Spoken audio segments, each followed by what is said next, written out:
So, welcome everybody to our second session of an introduction to Tonglen for Miracles. So, what is Tonglen? Tonglen for Miracles, what is it? It's the fusion of Tibetan Buddhist practice called Tonglen, which means giving and taking, and the teachings of Jesus according to his dictation on A Course in Miracles. I understand that most of us are familiar with A Course in Miracles, so I'm not going to go very much into it. We may not be all that familiar with Tibetan Buddhist practice or tantric practices, or in this case, Tonglen, which is part of a cycle of learning that is called Longjong in Tibetan. Tonglen is a word comprised of two words. One, Tong, means taking, and Len means giving. So it's a meditation, it's an exercise of the tantric tradition in Buddhism that means, again, taking and giving. The reason why I am so gung-ho with this practice is because it perfectly aligns with every single principle and teaching of Jesus in A Course in Miracles. It's just fantastic. It's very easy to use. What I'd like to use and to add to our repertoire of tools for healing that we have, yeah? In my mind, Tonglen is extremely easy to learn, extremely easy to apply. It can be done anywhere, anytime. So Tonglen doesn't need a big background. You don't need lengthy explanations, any of that. All we need is simple instructions and follow those instructions. In my experience and the experience of many others as well, there is like a basic structure that this meditation has, and we're going to go through this structure. Again, it's not necessary, but I want to present it in a way that is accessible to everybody. The different levels of learning and understanding that we have. What we are doing here is we are first presenting Tonglen, what it is and how it aligns with A Course in Miracles. Yeah, there are three modes of Tonglen, three methods, three ways in which we can apply Tonglen, which is Tonglen on the spot for the situation you are in right now. Right here, right now, you encounter a situation, you feel the heart contracting, you feel the pain, you start feeling the call for love from within you, and that's your cue that forgiveness is necessary. So that's your cue to start using your breath, yeah, for this exercise. So that's Tonglen on the spot. When you encounter a situation where healing is called for. That's Tonglen on the spot. Tonglen for others. Where, for example, let's say we go to a kennel where there are dogs, and we see dogs, suffering. They're, in cages, and they're unwanted, and, they're not living the normal life of a dog. And we may feel compassion for them in our heart. That's the point where we start doing Tonglen for others.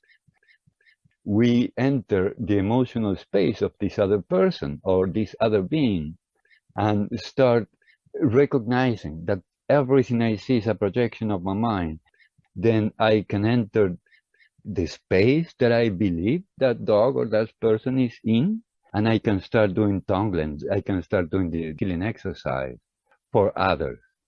And then is the Tonglen for self, which is what we're going to practice today. Tonglen is always for self. It's never for other people, and we recognize this. And so that's why with Tonglen, we start with the breath. One of the first steps is to bring my mind home. In every meditation approach, it's very common to hear Buddhist teachers saying that the first thing we gotta do is bring our mind home, meaning withdraw our projections. That's one of the steps of Tonglen. Today, we're gonna present Tonglen in general. Then for the next 3 weeks, we're gonna do all these three stages of Tonglen. Tonglen for on the spot, Tonglen for others, and Tonglen for self. Once you get the hang of it, then you can adopt the practice for yourself and you can adapt it for yourself, for your own needs. We're going to do the practice as I was taught, but it's not necessary to sit in a certain way, to do it in a certain way. It's like what Jesus tells us, all we need to heal is just to bring our own little willingness to the situation. And so that's all we gotta do. We don't have to do this complex visualization of things. All we have to do is remember the purpose for our breathing or for the exercise, which is to heal our mind. That alone sets everything in motion. So once you have adopted and adapted this for you, for your own propensities, what comes easier for you at any given time, then you do it that way. You know, love is unconditional, and we are headed towards unconditional love. So there is no requirement whatsoever put on us by Spirit except to bring our little willingness to change our mind. That's all that is needed. The last step that we can give with this Tonglen for miracles is to anchor the open-mindedness and the softness in our heart that is the product of this practice. Once during our practice we enter that spot in our heart, which is the soft spot where there are no conditions, where there are no judgments. We have two modes of living. We can live from our heart or we can live from our head. That's ego. Head is ego. The heart is the seat of the self. So with this practice, with this forgiveness practice, what it does is it calms our mind. It pacifies our mind. It naturally, it falls back into the heart. That's the seat of the mind, is the heart. It's not the head, it's the heart. It's not the third eye, it's the heart. So that's the purpose of this beautiful meditation practice, is to bring healing to our mind so it can settle into our heart and we can move and perceive and act in this world coming from this soft spot in our heart. So we can meet every situation with an open heart and a gentle demeanor. So we can resist the temptation to close up, to defend, to judge. That's the purpose, is to bring us in touch with that heart of pure compassion in our heart. A place that is unmovable. Once you center yourself in your heart, and you have seen this over and over again, it doesn't matter what's thrown at you, you have the strength to hold all the pain, all the blame, all the guilt that is being thrown at you or displayed in front of you with a gentle mind and without judgment. That's the idea of Tonglen. That's the purpose of it. So once we become proficient with Tonglen, we have adopted the practice, we have adapted the practice to our own propensities and so on, then what we do, and this is when we do Tonglen, by the end of the session, we entirely relax, the same way as you're going to be entirely centered and open right now, at the end of our session today. And so when the person is in complete bliss, there is total silence, and there is an openness, a grounded openness. And so in this openness, I'm telling you, it's nearly impossible to identify the edge of the body. So if we enter that point of contact, that it can be felt in the body between the skin and a surface, let's enter that point of contact. And once you enter that point of contact, that sensation of the body touching a surface, once you enter that and you explore it, it disappears. So everything disappears. You can still feel it, but there is no substance to it whatsoever. Everything is empty. So I would help anchor that feeling of total peace and complete openness with the breath. And so whenever we leave our session during the week, we encounter a situation that's stressful. We can recall the same feelings and sensations by simply focusing or recalling attention to the sensations on the breath, on the tip of the nose. That's all you gotta do. So at the very end of the next 3 weeks, we're gonna bring all this together, and we're gonna, however you practice it, we're gonna anchor the feeling and the sensation with your breath, so you can recall that at any point, anytime, it doesn't matter what. I'm telling you, I've been in pretty tricky situations, and it works. It just works. And again, unconditional love will never ask us to call for love in a perfect way. That's a ridiculous concept. So all is required of us is that little willingness to remember that we are breathing. And then Spirit does everything for us. So that's our goal, yeah, to learn a new tool that we can use and we can pass on to others. This is extremely helpful. So how do we do this? First, I'm going to explain the different stages or the different points for the meditation, and then we're going to go straight and do it. The first thing that we want to do, and we can start doing that right now. The first thing that we do in Buddhist meditations, as well as with activities that we may be engaging in, taking into account the teachings of Jesus in A Course in Miracles, first thing we do is setting the goal. What is this for? Normally, we ask or we decide what anything is for once it's been set into motion. So first it's set into motion, then we decide what is we're going to use this for.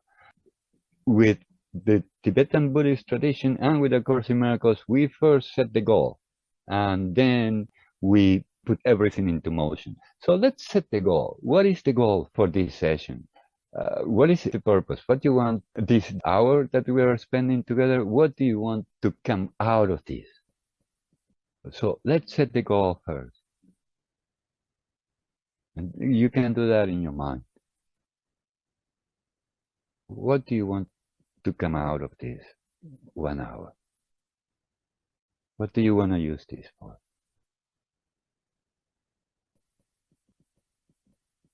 In the Buddhist tradition, the first step in meditation is to develop compassion, is to develop a sense of loving kindness towards others.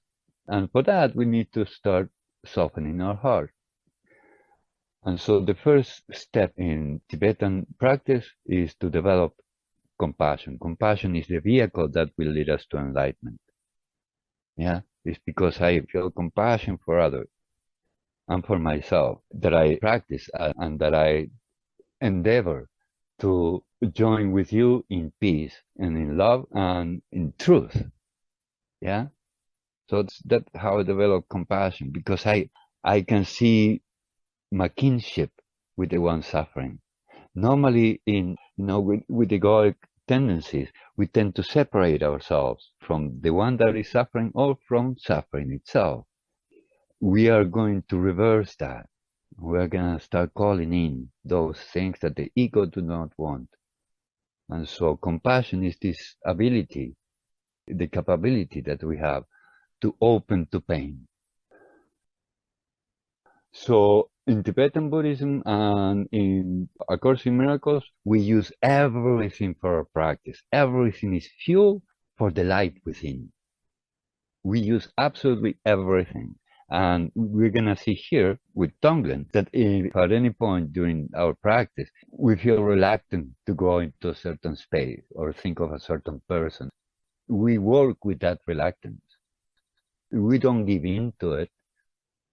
We work with that reluctance. That's now the fuel for our practice. Whatever arises is the fuel for our practice. With A Course in Miracles, Jesus says exactly the same. Whatever arises, that's good. Use that. So that's what we're going to do. Once we have set the goal, we develop compassion.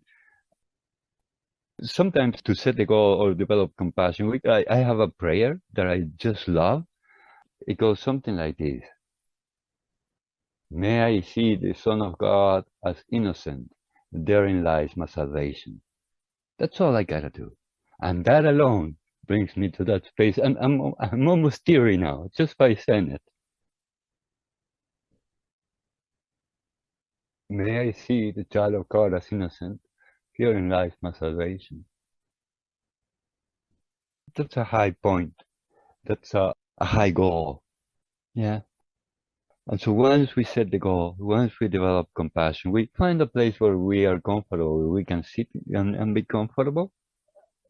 Again, with Tonglen on the spot, you might be in the street, you might be at work, you might be with your child, you might be busy with something else, not sitting. You might be in a bus, sitting on traffic, whatever it is, in a public office, government office, flipping hamburgers, whatever you're doing, it doesn't matter. You don't need to sit.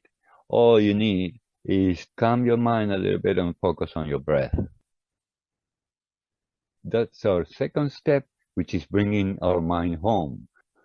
We withdraw all these thoughts that we are engaged with. We withdraw our attention from that. We take our energy out of that and we bring it back to the body, back to the breath. That's another thing that I really like in Tibetan Buddhism, that they use your body. The body is not denied. In A Course in Miracles, the body is not denied either, but there is a tendency to think, oh, I'm not the body is not real, I'm not gonna use it. In Tibetan Buddhism, we do use it, and we do use it by bringing our focus on our breath, the tip of our nose as it comes in and out. You already set the goal, so you can focus on that feeling, that sensation, and start getting familiarized with that. Because that tip of your nose is where we are going to anchor the depth of the feeling during this practice. Please stay focused on your breath. I will go through some of the stages we're going to go in. I'm going to do that quickly, and then we're going to enter into the practice. Please stay with the breath. And one last thing I want to say, and this is for hardcore Course in Miracles students, or for any Course in Miracles student, how this exercise is like forgiveness. In my understanding of A Course in Miracles, and this is very broadly speaking, so it's not meant to be exact and it's not meant to be a perfect description. But we could say that Jesus said that in heaven where all is once, a tiny mighty idea arose at which the Son of God forgot to laugh, or remember not to laugh. And in accepting this idea as true, everything got turned upside down. So the way I see it, it's like, let's say that we are in an infinite room. There's only light in there. And then the tiny mighty idea arises, and it's like flipping a switch, a light switch. And so all the light turns dark. That's the accepting the idea. And so everything becomes its opposite. It doesn't have an opposite, but it seems to become an opposite. Light turns into darkness. All knowingness becomes ignorance. Innocence becomes guilt. What is all one now seems to be separate. And that switch, that flipping of the switch, turns heaven into illusions. Yeah, it's light into dark. In turning dark into light, we are also turning the peace of God into terror. And of course, once we have done that, because we have turned the light into dark and we are now into separations, naturally the darkness, the terror, is going to be expelled into what the mind now perceives as something outside. It's gonna try to put it outside because we already entered duality. And so the first twist, as I call it, there are two twists to arrive to the skew perception, the upside down perception you have. The upside down part is that light turned into darkness. And this also means that every single attribute of heaven turns into its opposite. Just terrible situation. So that's the first turn. And of course, the second turn is going to be try to get rid of it by projecting it outside onto what seems now to be something else. There is something else that seems to be outside of us, and we try to put that outside. That's the second twist. And that's what, in very, very simple terms, and we can explain this better perhaps, but in very simple terms, that is what happens with our perception outside of time. First, it got inverted, light to dark, and then the projection seemingly outside the body. With Tonglen, what we do is we bring the projection back with our breath. That's the first turning to start reversing our perception, is to bring what seems to be outside back to ourselves. And then the second step, which is the giving, I am, instead of projecting illusions, what I do is I extend the reality of love. And with that, I finish with the two reversals. So in this sense, with this exercise, like Jesus is asking us to do, we are taking absolutely 100% responsibility for everything in our experience. This is the beauty. And again, we need some practice to get used to it, but then we can just anchor it on our breath. And it just simply, at one point, we can reach the state or stage where just simply remembering that we are breathing is like doing Tonglen. It's like engaging this mind of forgiveness within us. It is really powerful, it's really beautiful, and it's really simple. You know, salvation is really simple. That was the last thing I wanted to say. So let's go straight into the practice. I'm not going to go through the stages. Let's go straight into the practice then. So we are sitting in a comfortable position, still focused on the breath. What we can do is empty our lungs 3 times to calm our mind, and that will settle the mind into the present.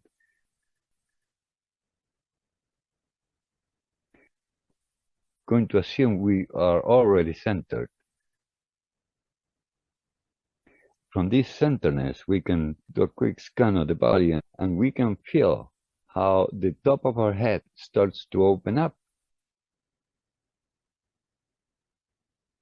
We start perceiving our wide open sky, really clear.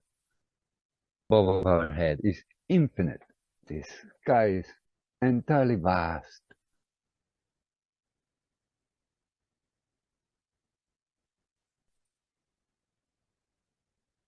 Clear. It's a clouded sky. And we can imagine that this vast cloudless sky above us, and right in front of us, a gentle, soft smile starts to form in the sky. And that blue, beautiful, bright sky, gentle, smiling on us. And as we feel the friendliness, we also see the sky, this smile, slowly, slowly descending closer and closer to the top of our head, and starts to enter the crown of our head very gently, and we can feel the friendliness of this beautiful smile, smiling sky that's descending upon us. And it's entering the top of our head, and it's reaching our temples, and we can feel the warmth of that smile, this friendly, friendly smile.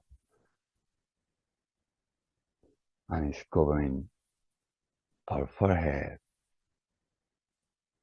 and it's touching our eyes now. And we can feel it around our ears as well, the back of our head. It's very friendly and warm and relaxing, and keeps coming down to our nose, our cheeks.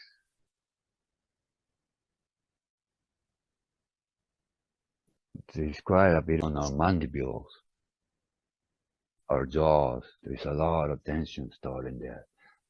So let's see. Let's watch this warm smile softens that area. And we can feel Our muscles relax. Our entire face is relaxing now.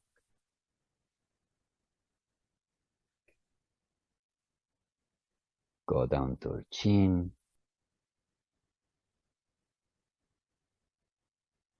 And now the neck.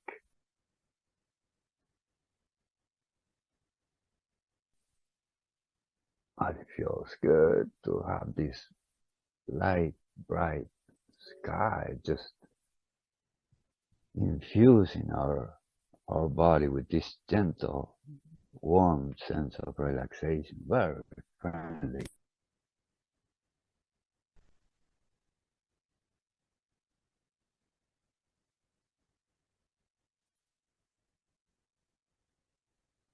It keeps going down to our clavicle,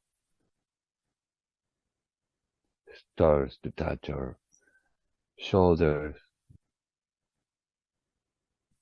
and it keeps coming down our chest. It's coming down our arms as well, the side of the rib cage, in between our shoulder blades as well. We can feel the warmth. And how relaxing this beautiful smiling sky that now within our body is. We keep going down to the solar plexus, or stomach area, the sides of the body, the back. Our kidneys are there. There is a lot of tension we can hold in those kidneys. Let's have this beautiful warm smile. Just dissolve any tension we can find there. Base of our spine, same thing. Our tights, our genital area. Everything is becoming relaxed. Everything is friendly now. This beautiful warm smile keeps coming down our legs.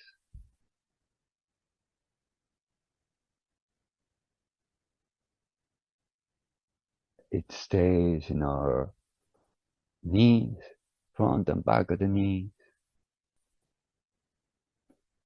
The knees are shock absorbers. That's the type of energy they have.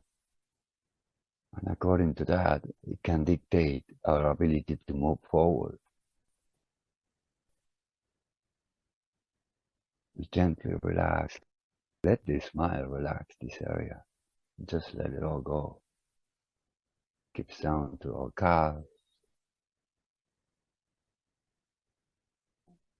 our heels, the sides of the heel. Also a lot of tension on our feet. I go down the plantar, the sole of our feet, the top, and the toes. Now we have that beautiful smile. Warming up our toes and letting it all go. All this tension is just dissolving entirely.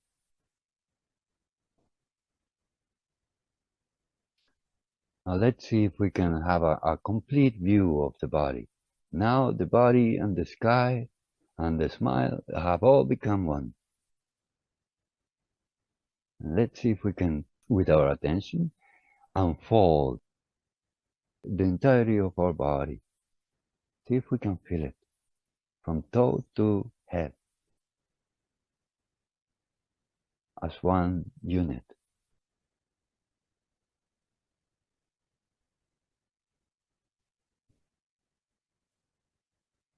And now we're gonna go to the healing attention.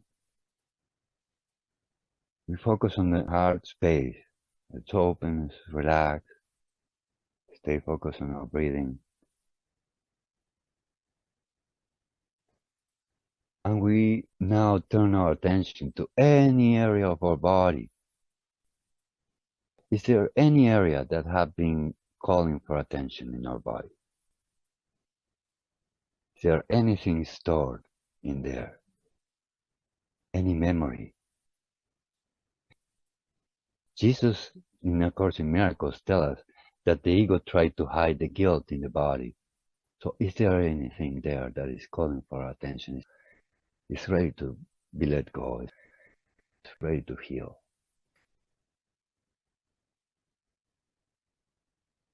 Whatever that is, now we start to engage with the breath. Normally in Tonglen, when we breathe in dark smoke, and we breathe out clear light on our out breath. We're gonna do first the in breath and then the out breath. We're not gonna combine it. Not yet.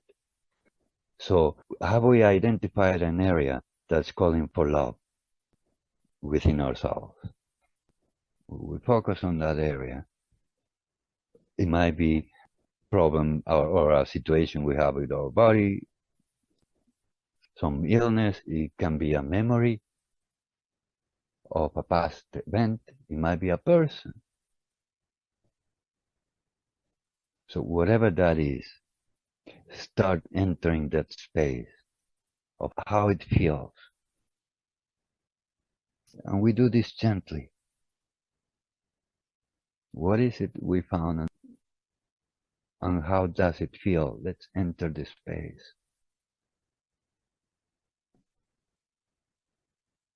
We use story just a little bit.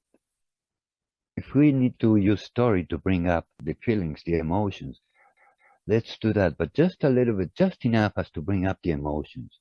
We are never upset for the reasons we think. So we're going to work straight with the emotions that arise.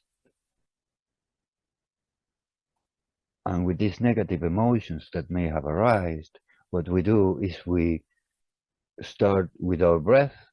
We imagine that this space, this situation, this person, the feeling becomes dark cloud or smoke. And we start breathing it into our heart. We breathe it in as a dark cloud of smoke that is sticky, is hot. This is the uncomfortable places that we have not met yet. So we meet them now, and we visualize the dark smoke coming through our nostrils and entering our heart. In the center of our heart, there is a dark dot, which represents our egoic tendencies. And so as the dark smoke, this call for love, enters our nostrils and hits the heart, that point in our heart, that dot of grasping, egoic thinking. And the moment the dark smoke touches that dot, it pulverizes it. It destroys it completely. So we visualize that with the in-breath, and then we simply breathe normally on the out-breath. We exhale normally. So we focus only on the in-breath and the dark smoke.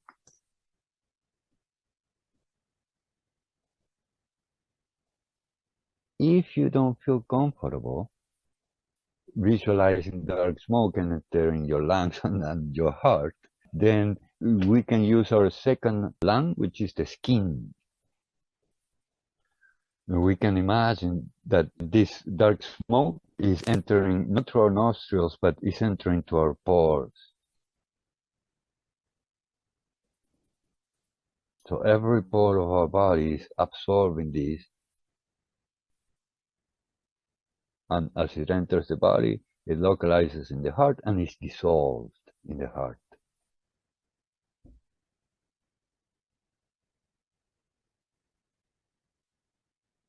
If you feel afraid that perhaps is this going to be somehow negative for me to breathe all this in, we can use that. It's the fear of being hurt.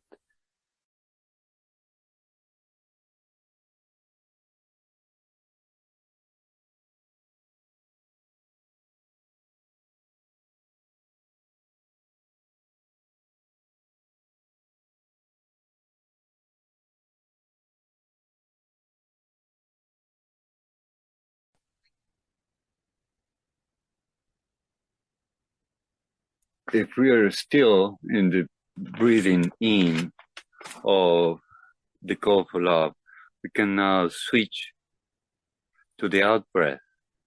And so whatever is the emotion, the situation, let's say that what I've been working with is sense of despair. Then on the out breath, where I want you to visualize light beams coming out of your heart through your breath and exhale out. And that's where you're going to be extending to this person or to this situation or to yourself. Is it despair that you're feeling? Then with the out breath, with the white light, we offer the antidote. And we see these light rays,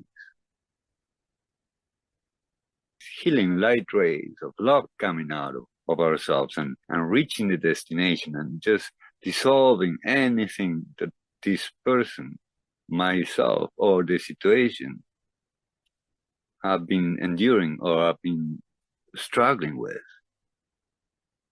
Whatever it is that the call for love is, we extend its antidote, its opposite, with a breath. We see it reaching its target, so to speak, and it dissolves whatever darkness, whatever shadows it may encounter. It completely dissolves them and liberates this person, this situation, or myself, from that illusion that I had put out there, that something can happen to the Son of God without his consent. What a laughable idea.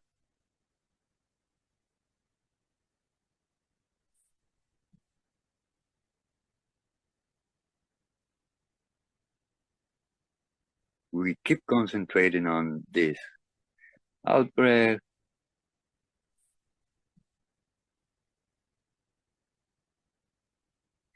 and the light rays.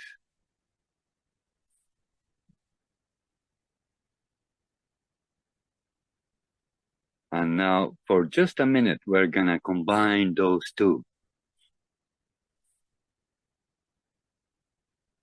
We're gonna combine it. So now with the in-breath, we're gonna visualize the smoke. Again, if we cannot do it, it's okay. Just saying, I'm breathing in, I'm taking in pain. Breathing out, I'm giving out joy. If we cannot visualize, we simply tell ourselves. If we cannot tell ourselves, we simply know that this is what we are doing. Again, the practice does not need to be perfect. We take in the dark smoke,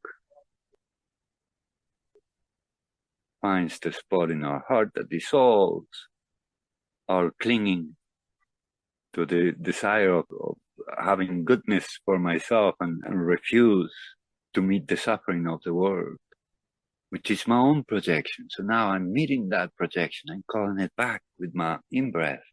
Hits that spot in the heart, and as I breathe out the opposite. I breathe out the medicine, because you are the medicine.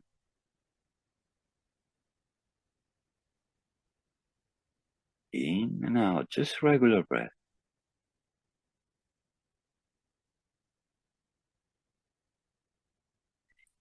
In dark smoke,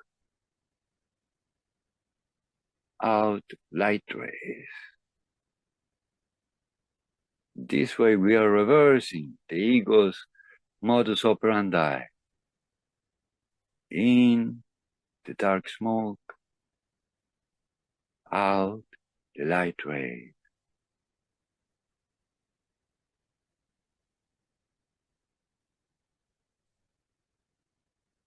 And again, if anything arises as a resistance to this practice, we use that, we breathe that in.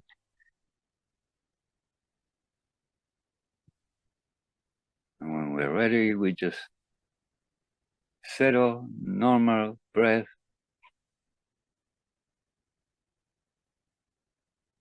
We let our mind activities cease and simply rest in this state.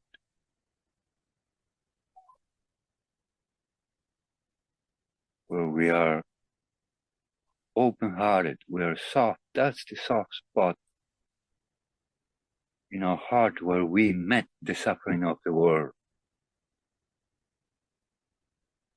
And we embrace it and we exchange it for our own happiness. I give what I want.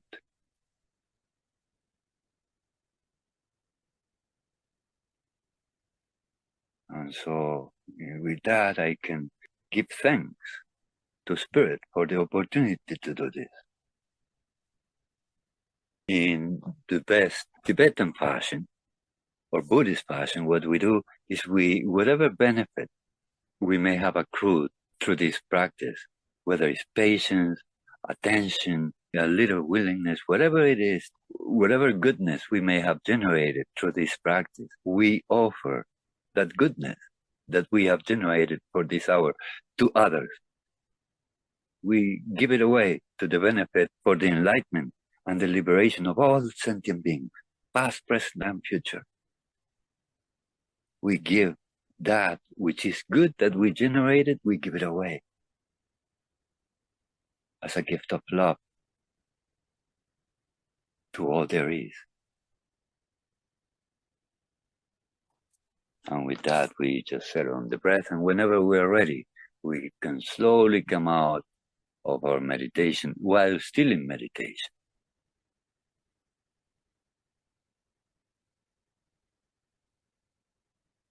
One, we stay connected with our breath, and as we start moving really slowly.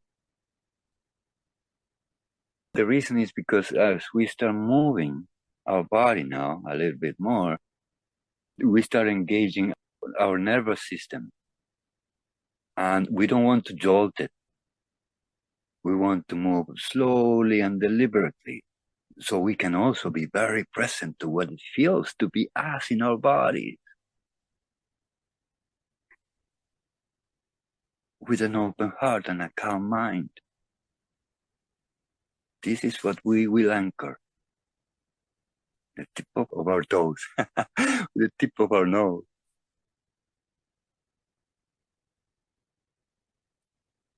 As I was saying, moving slowly and deliberately, it helps to not to engage the nervous system that will start to excite the mind. Yeah, so we very, very slowly move. There's nothing else to do. The entire world will wait for us. There is no rush.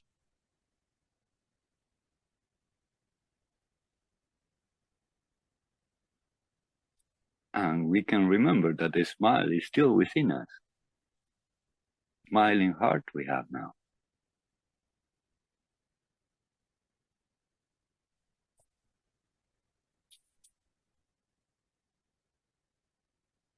And that's the end of our practice.